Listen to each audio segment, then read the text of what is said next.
Welcome, everyone. I'm Adelina Comas Herrera, and I'm delighted to welcome you to a webinar of the Global Observatory of Long-Term Care. And today we're hearing from the interest group on continence in long-term care. I'll give a very brief introduction to the observatory, let you know about our next events, and then I'm going to hand over to Javier Perez-Roch, who will introduce today's webinar as well as the interest group. So, as I mentioned, this webinar is organized through the Global Observatory of Long-Term Care. This is an online platform that aims to facilitate knowledge exchange in long-term care. We want to support collaborations and learning from across countries, but also from evidence, scientific evidence to practice and policy. And it's open to everyone. And if you're interested in finding out more, you can join us. And my colleague Nas, who is also running the observatory with me, is putting some links on the chat that should help you find anything you need. In terms of how the observatory works, we are very happy to share your research. So basically, we publish blogs, we publish long-term care system profiles, methods and topics guides. And the most important thing we do is to host interest groups like today's, and the interest groups organize their own webinars and share relevant publications and resources. And we're gradually building a database with all the presentations, all the members who have joined us, and also a database of projects. I'm going to share with you the list of webinars that we have between now and the end of December. As you can see, we're getting quite busy, and we're really pleased to span quite a number of topics, ranging from today's webinar on continence assessment. Next week, we have a webinar on research on pain in residential long-term care. We then have some more methodological, looking at quasi-experimental methods and what we can learn from different policy changes in China, and a webinar on 22nd of October on unmet needs. We'll also be hearing about home-based care provision in South Africa and Brazil on the 24th of October, something on qualitative research on the 5th of November, exploring process tracing. And we're going back to the interest group on evidence-based management on the 11th of November. We will have a webinar from Spain and in Spanish on the 12th of November on community-based care. We have the first webinar of the Innovation in Long-Term Care interest groups on the 24th of November. And on the 28th of November, we have a whole day event to mark the International Day of Care and Support. And finally, 10th of December, if anyone's interested on how to use AI for qualitative research, we have also a webinar for you. So as you can see, we have a busy schedule, but we are absolutely delighted to be focusing today on continence care in long-term care. And I see that Naz is also sharing the link if you want to join this group. And remember that to join any interest group, you have to become a member of the observatory. So I'm very happy to hand over to Javier. All yours. Thank you very much, Adelina. Welcome to the second webinar. I would like to thank you, Adelina, Nas, and all the speakers, and all of you for organizing very well this second webinar. So I'm going to share my screen. I'm going very briefly to explain you this continence care interest group. This is a new group. This is indeed the second webinar. It started in the beginning of this year. So the main aims of the GOLTC interest group on continence care in long-term care is to promote continence care in long-term care to enhance people's dignity and well-being. And also it serves as an exchange knowledge platform between not only academics, but also potential healthcare professionals, the stakeholders, etc., so that modern continence care can reach other adults. This is the steering group. So myself, Adrian Wack, who is going to present later, and Laura Strogan from Leuven, Belgium, Bill Gibson, Madeline, and also Thomas from the World Federation of Patients with Incontinence and Pelvic Problems. Our main activities are the webinars, like this one. So we are trying to organize between 3 and 4 per year. We are we are starting to work in the third webinar. It's still under construction, but probably it will be about sustainability and waste management. So, as you know, continence is a big issue in the care homes. There is a lot of waste of absorbent products. So this is related with green aspects. So we will be probably having the third webinar about this important topic. The date is still unclear, but probably it will be in the beginning of next year. But we are open to your ideas for the next webinar. So feel free to just test in the chat, and you can just brainstorm. Maybe you have other ideas for the next webinars. This is one project that we started last year. It's finishing the first year in the timeline. So it's about promoting continence care in nursing homes. It has European funding. So just very briefly to say that we have some social media here. If you are interested in knowing some innovations about continence care, we have this website. We have also Instagram. And we are just building a network community on LinkedIn, which is more focused on healthcare professionals, researchers, stakeholders, in which we are going to share knowledge there on LinkedIn. So here I put the links. I'm going to put it in the chat later. So we are very open to collaboration through this project. And I'm going to ask you few questions, but I'm going to put it in the chat, and maybe you can answer them during the webinar. But the first question would be which assessment instruments for continence care to assess the continence status, urinary or bowel continence, do you know? So this could be the first question. Yeah, I will do the second question later. So let's go step by step. So you can just write on the chat because now is the turn of the first speaker, but maybe you can use the chat and just to make it more active. And then at the final part of the webinar, we are going to open for discussions. I would like to see your comments, and just the speakers can answer questions, and we can have a space for just share knowledge at the end of the webinar.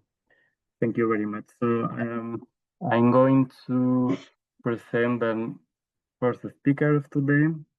So Linda works in SCT and is going to present her speech. Linda, thank you very much for accepting. The floor is yours. Yes, I will share my screen. Be here. It's the first time for me. So based on the topics you showed earlier, looks like they are super relevant also for what I'm working with. So as the topic is continence care, the topic of this part would be to discuss the importance of doing an assessment for toileting and containment care. And my name is Linda, and I work at SCT, which is a global hygiene and health company. And among others, you see some products to the right. We have absorbent products for both babies and adults. We have toilet papers, we have feminine products, and so on. Sorry for my voice. So starting off with why toileting and containment care in general is important. So we know that having incontinence impacts, of course, a lot of patients, not only with a hygiene factor, but also emotionally, where studies shown that more than 90% of patients suffering from incontinence is feeling isolated or even depressed based on their condition. And we also know that having incontinence increases the risk of having an incontinence-associated dermatitis. And with this, of course, doing an assessment is super relevant to manage this.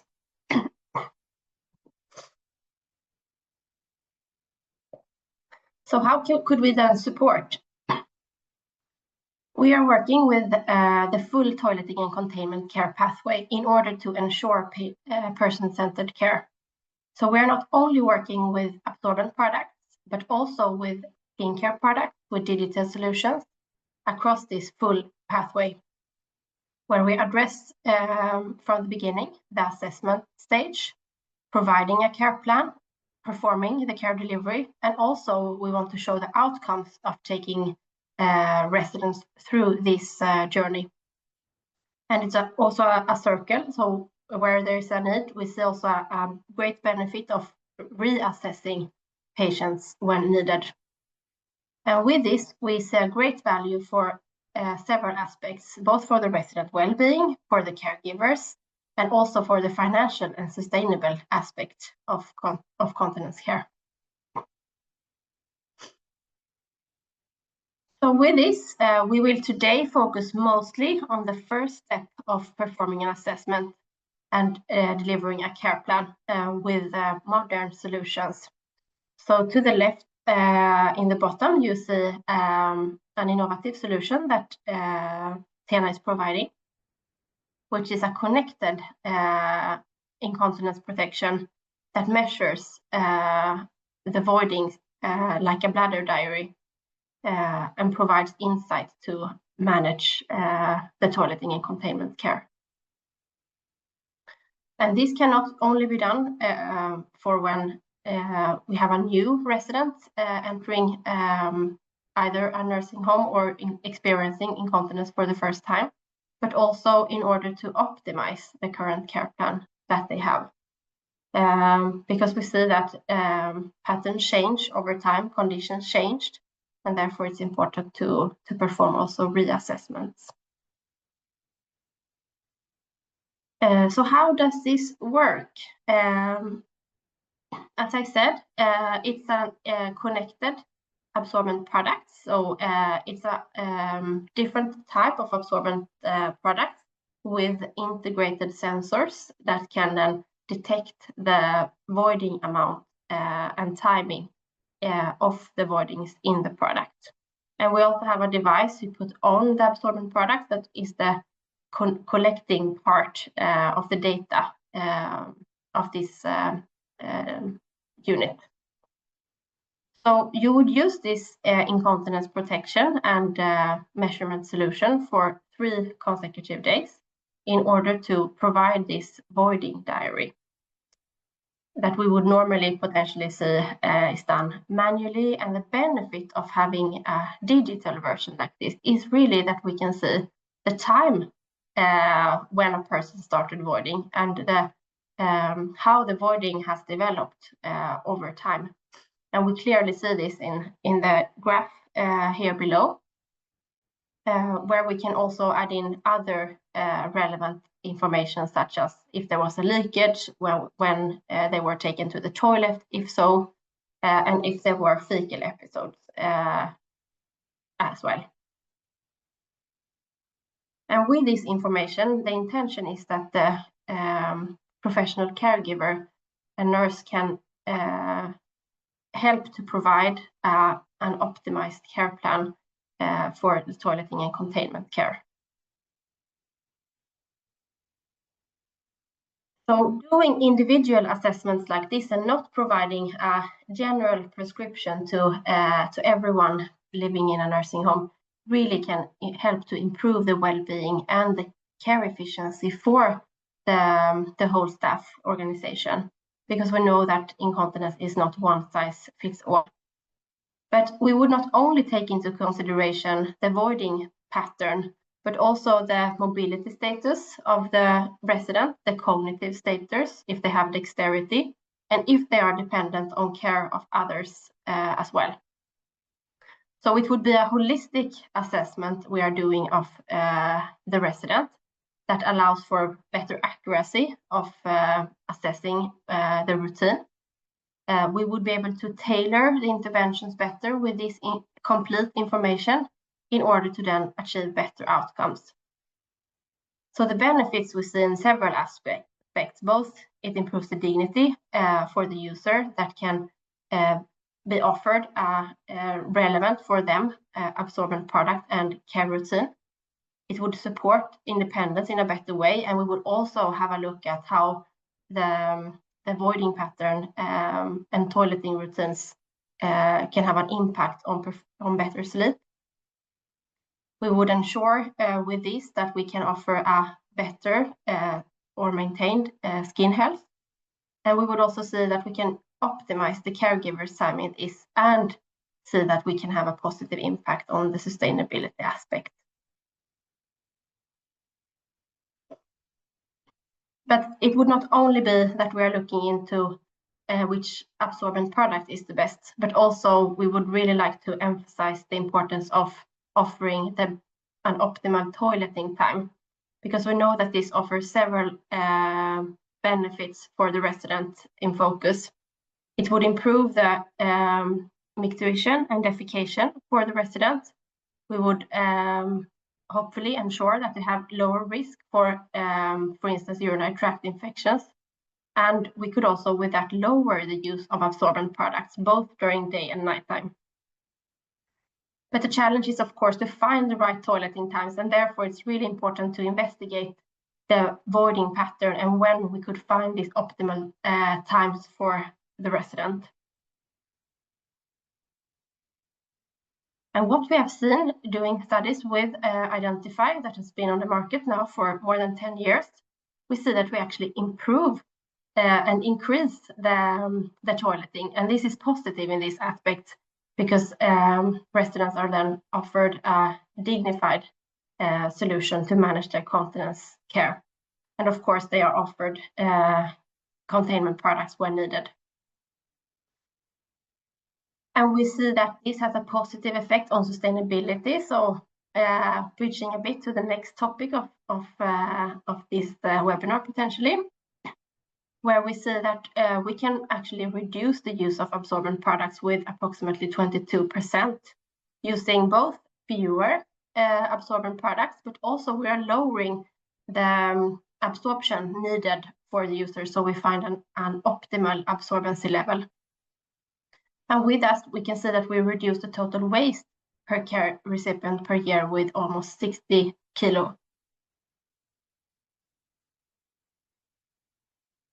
And we see that it has a great impact on the quality of life. As I mentioned, it has we are improving the time of toilet visits, meaning that we have more successful toilet visits and not putting a resident on the toilet with unsuccessful result. And we also see that more than 80% is having a more customized product choice, and we are offered better suited changing time. So we are performing the changes when needed.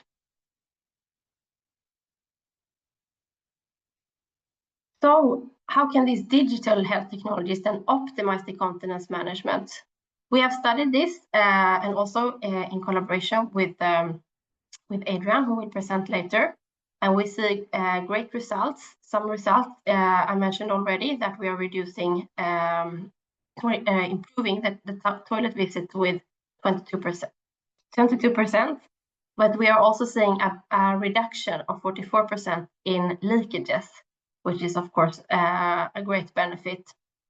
And we see that 4 out of 10 users optimize the absorbency. And we have a positive impact on the environment with a 15% reduction of CO2 in use, which takes into consideration not only the absorbent products reduction and its impact on CO2, but also in use and with the aspect of incorporating the laundry and impact on that sustainability. So to summarize this, and I hope that for some, this new technology was new.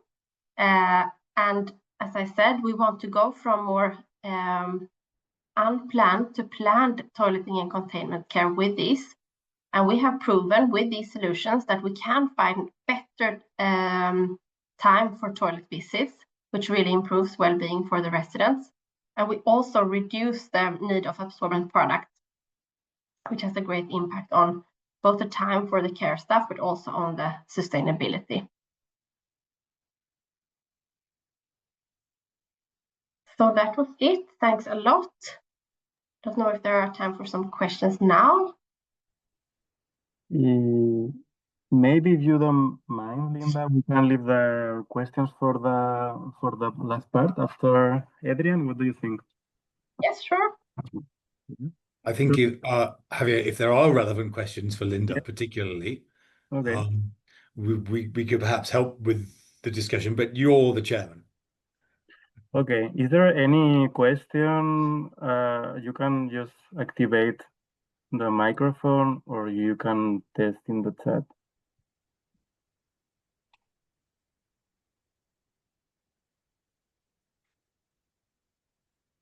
Perhaps Linda, I could ask, from your experience thus far, how much help in terms of implementation of these devices do homes need, and how sustainable are the results? Yeah, it's a really good point.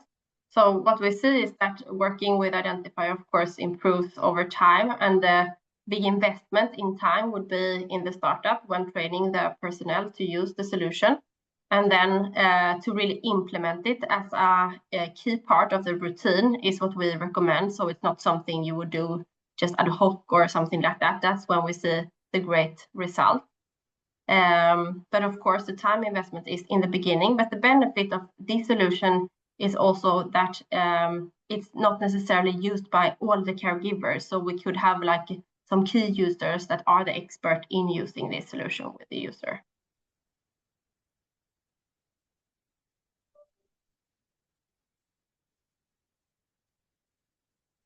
Thank you, Adriana. Linda, is there any other question for Linda? No. I have a few, but I would prefer to wait for the last part of the meeting. So Okay, no worries.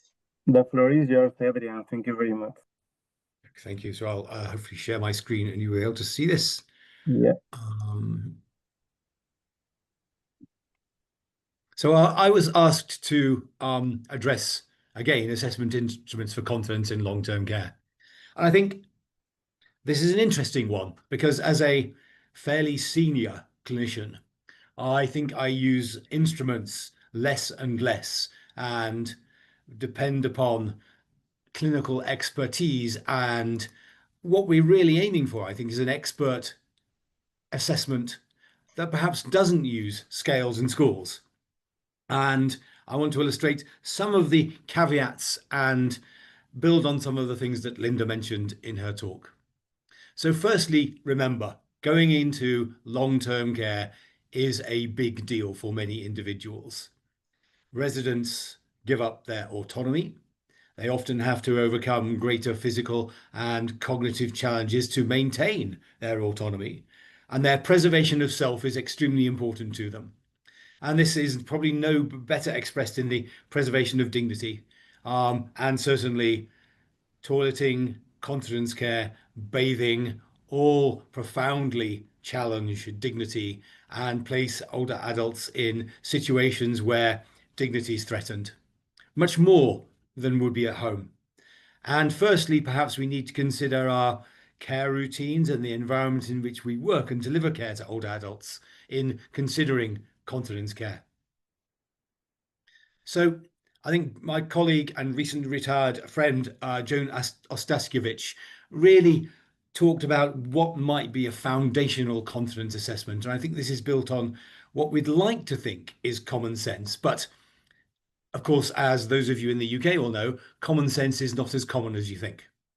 So think about the amount of support that older adults might need for maintaining their continence. And remember that institutionalization itself is associated with a greater likelihood of becoming incontinent simply because you've become institutionalized.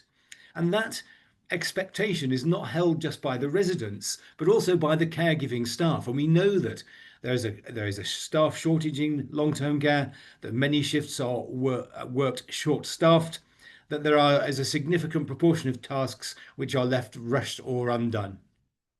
Think about what the older adult wants, and this probably should be our foundational assessment, and should be the foundation of what I'll mention in a bit more detail in a minute, person-centered care.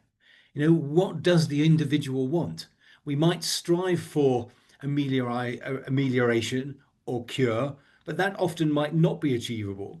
But likewise, may be very different from what the older adults wants, which may be simply to hide their incontinence so that they can function in daily life and not have to bother about it. And that's important. So preserving and meeting the needs of the older adult should be our watchword and our key. However, we do know there is a mismatch. Many people think that incontinence is inevitable simply because they are old. People think that actually there's little that can be done. So if you're able to sketch out what potentially can be done and what can be made better, then hopefully there will be a meeting of the ways in terms of the older adult's view and, if you like, a lifting of the veil of enlightenment about available treatments and their wants and expectations. And those two things should allow us to provide targeted and individualized continence care.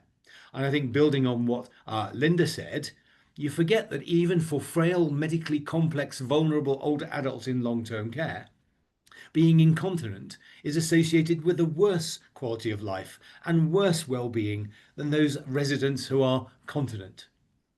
Likewise, meeting the needs of the individual therefore becomes important. Linda's very beautifully shown a solution where we might optimize care and personalize care. And again, that's extremely important. So person-centered care, what are the goals of care? And if we're prioritizing individual needs and preferences, we should start to, within their limits of autonomy and preservation of self, treat our residents as equal partners in their care, because they do need to be involved as much as the care providers or extended family members need to be involved. Remembering that prompted voiding schedules for residents in long-term care require cooperation and persistence. In normal staffing, those things are unsustainable. And we know that the average numbers of toilet assistants per day is 2. And then to shown that you could increase that to nearly 3, one might consider that that is also not enough for most people in their daily lives. So think about personal context, experiences, and goals.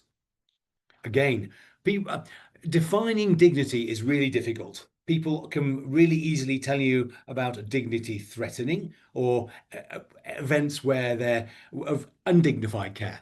And we spend a lot of time trying to measure dignity with the eventual goal of having some kind of score sheet or checklist about dignity affirming care. Proved completely impossible. Dignity is both an internal thing, what am I as a dignified adult, and an external perception thing. So dignity can be threatened from lots of different ways. And what greater exemplar is there than continence care? So our approach to residents with incontinence is extremely important. And we need to think about how our approach might affect the resident when they might become fearful of asking care providers for assistance. People do not like spending time in wet pads, and the advantages of the technological solutions allow an efficient check and change and sustained check and change program.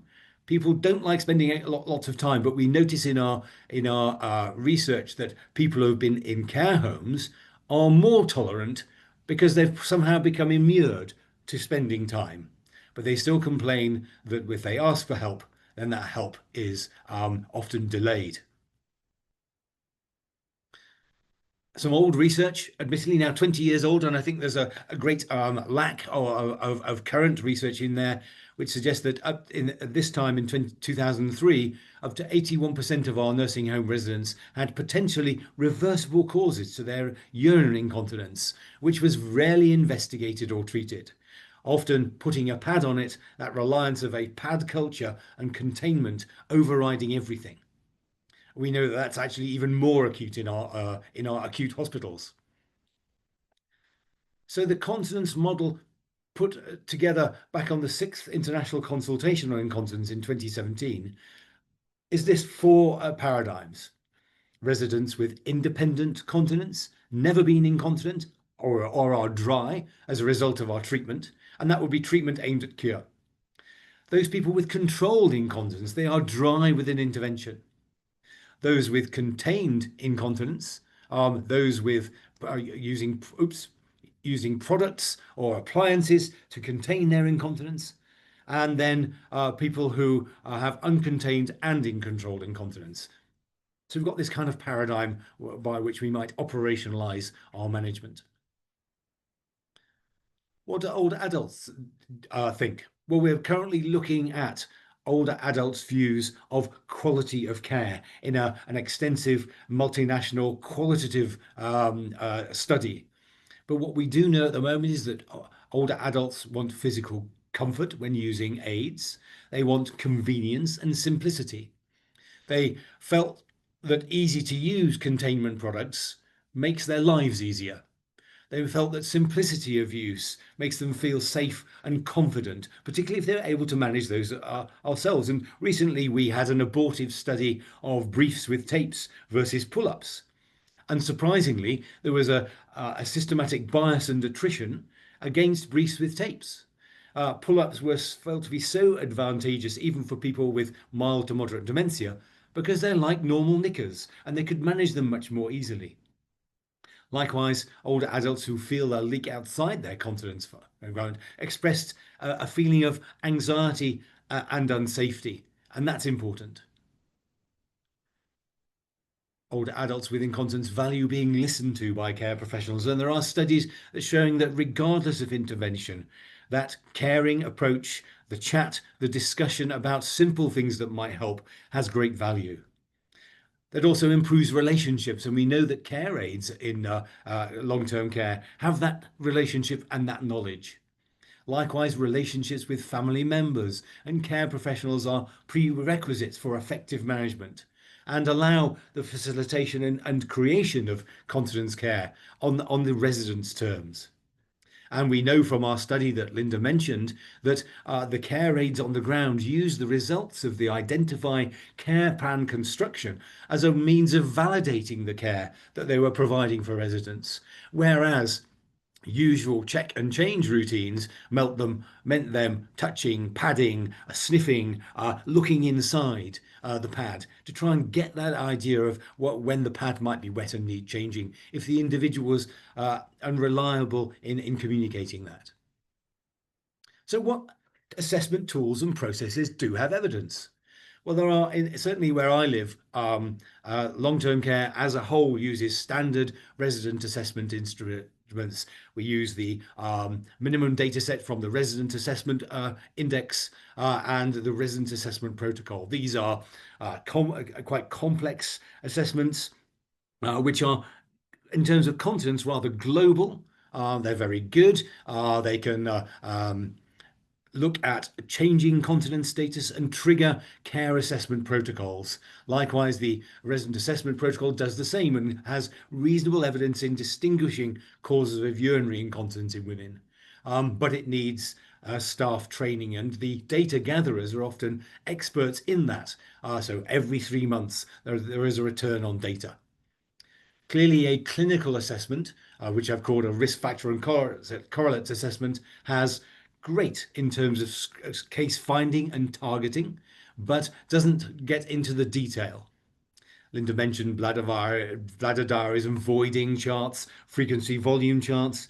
Given the nature of the population in long-term care these days, these are quite difficult to get, often very timely and time intensive to achieve, but can give an idea around normal bladder habits and normal toileting, so you can start to think about initiating toileting programs, but of course, again, are limited in applicability where residents have severe limitations in either mobility or severe cognitive impairment.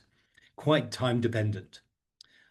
Physical and functional assessment on its own appears to be moderately effective. You can improve gait speed and stamina and improve continence as a byproduct, but again, less consistently effective. We've talked a bit about environmental and organizational factors. Do we have available toilets? Do we have good signage? Do we have adequate hydration? Do we have adequate mobility? All of those things. Are we simply bulk toileting people? Again, something to be avoided. And of course, there's great evidence around that resident and family perspective. So again, here are some specific assessment suites which have been used in long-term care with their evidence and use in practice and their benefits or drawbacks. Continence Assessment Suite used by Australian Aged Care has been tested. It tailors specifically to nursing homes and includes education for care providers and for residents. There's something called the Nursing Outcomes Classification, which gives nursing outcome measures and can monitor interventions, not so much good as an assessment itself. Likewise, the CHA screening tool can give you an idea of the incontinence subtype, but less use in residents often with mixed incontinence.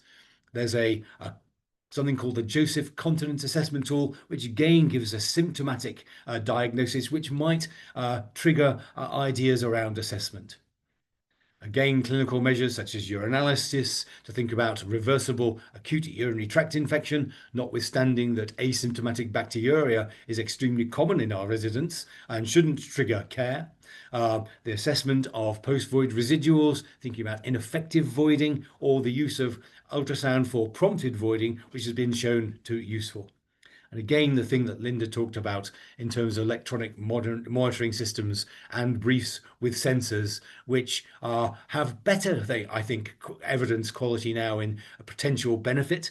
The staff benefit more difficult to elucidate, and certainly in our study that was less keen, but the ancillary benefits of using these things to staff and families and to residents have now, I think, been well demonstrated. But of course there is an additional cost, and implementation takes a while, as Linda's mentioned, because extra work is always difficult to incorporate into new work streams. So again, just something from the things around the promotion of dignity and the concepts which you should really adhere to in any assessment. From a paper, again, Joan and I and Alison were involved with back in 2020, respect, empathy, trust, privacy, autonomy, and communication. All extremely part of this, and not simply just administering a scale and score. Thank you. Thank you very much, Adrian, for your nice presentation. Is there any question? You can just debate the microphone or text in the chat if you are shy.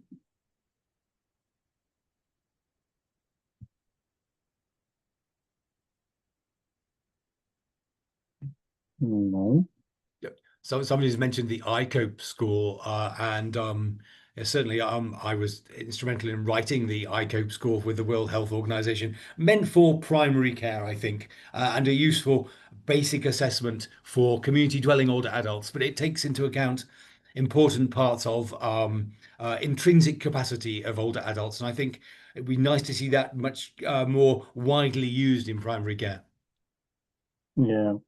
And the ICIQSF is more for older adults who can answer the questions, right? It's not Yes. for nursing homes. We have the big issue of dementia, no, with cognitive impairment, and it's very difficult to be applied. Most of the instruments we have in gerontology and geriatrics, they are adapted more for the community, and in nursing homes they are difficult to be applied, right, Adrian? Yep, absolutely.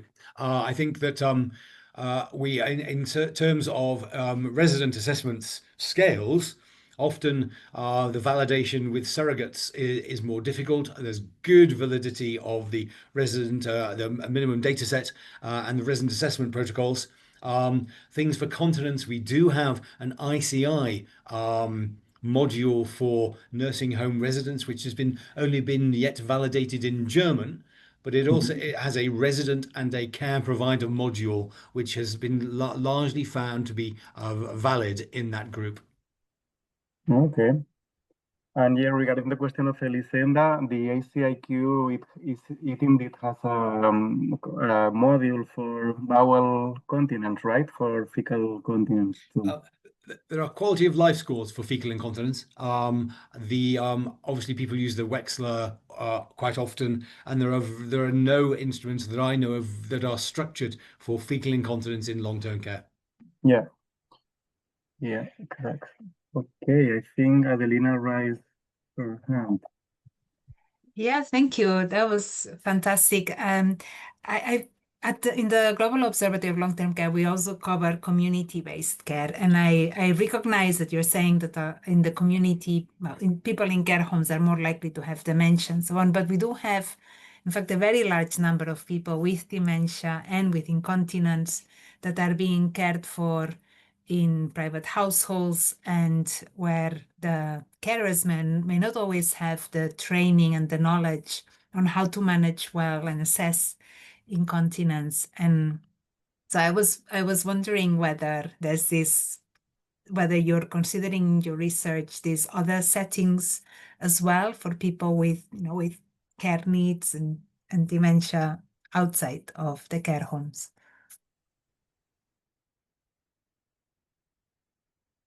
I think you make an extremely good point, Adelina.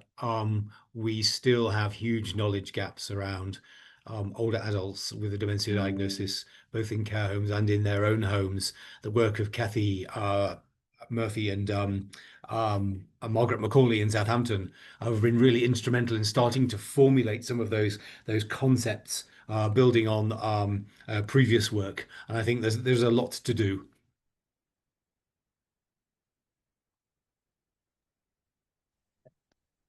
Adrian, I want to ask you, or Linda, maybe, I don't know, it's up to you who wants to respond.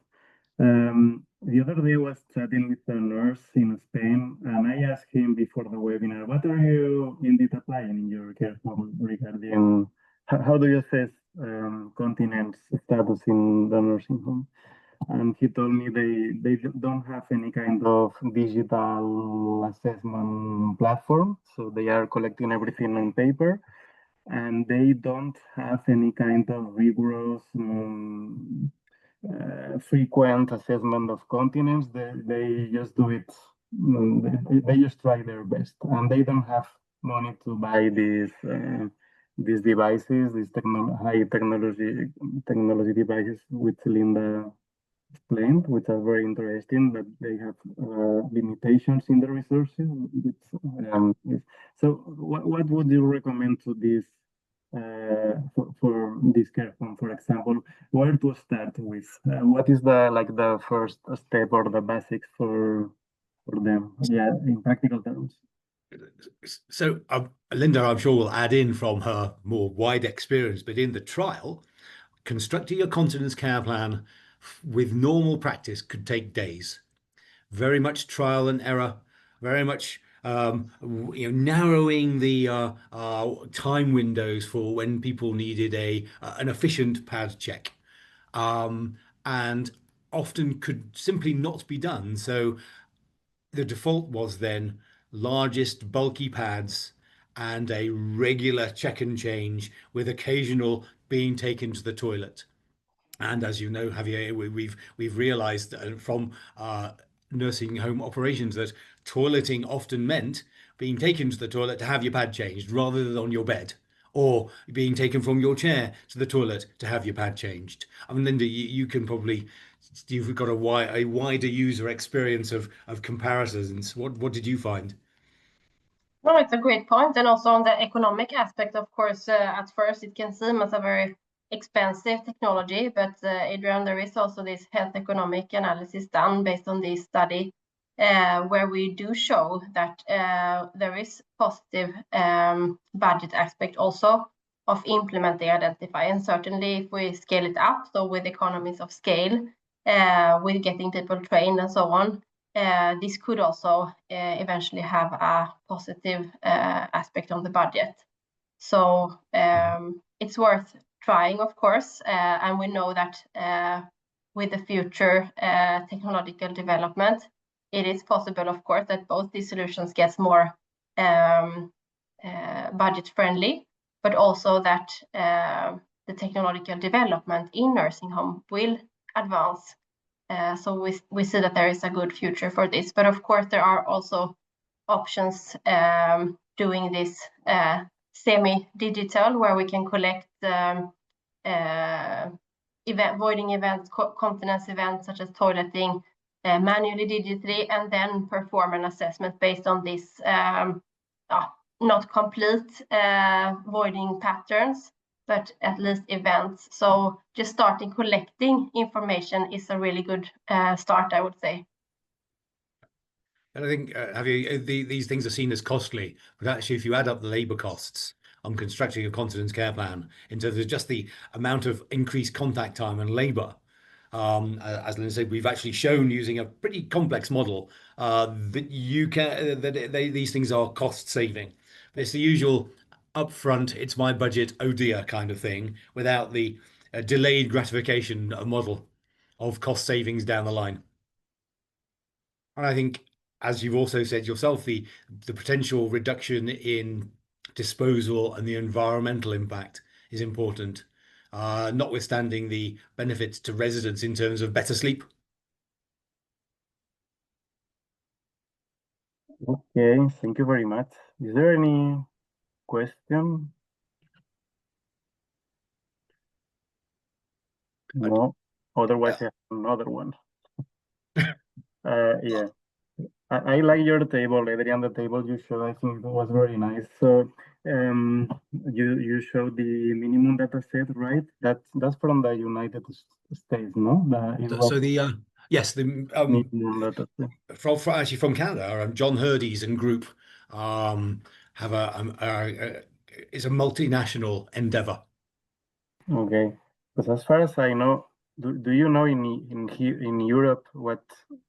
I don't know in Europe any kind of this kind of scales which are digital and standardized. Do you know them? So there was recently published in Asian Aging a UK tailored minimum data set of a resident assessment protocol. Again, the MDSRI is variably used in jurisdictions, as you say, commonly used in the United States, several provinces in Canada, but I think worthy of adoption, used for different purposes, but gives you good, dependable clinical and epidemiological data. And of course, as a resource for research, it's probably unparalleled.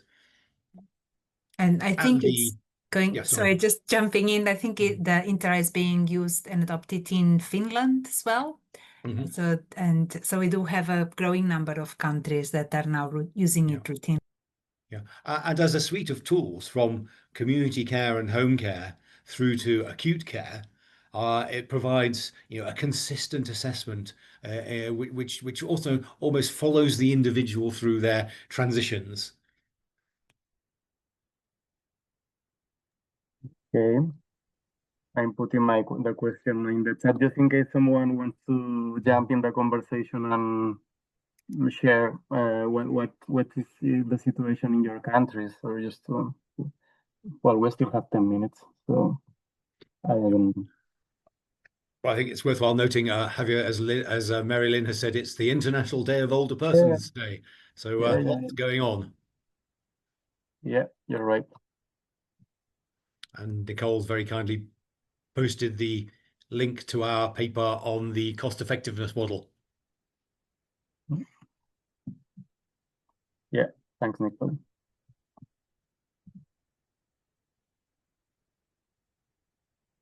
Okay. Some seconds for dissemination in the chat.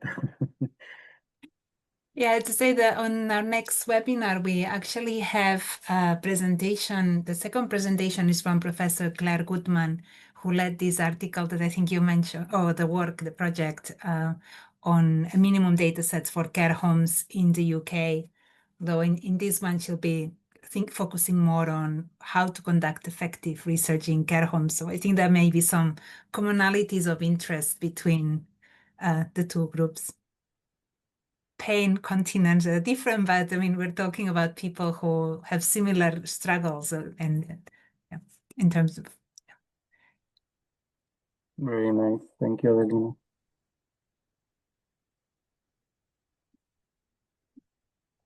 So if no more questions, maybe we can finish. Adelina, what do you think? Yeah, I think we can finish early. It is the end of the day. So for those of us in Europe, obviously not in Canada, but yeah, from our point of view, it's been really interesting and fruitful. So thank you very much. Thank you. Thank you all. Thank you all.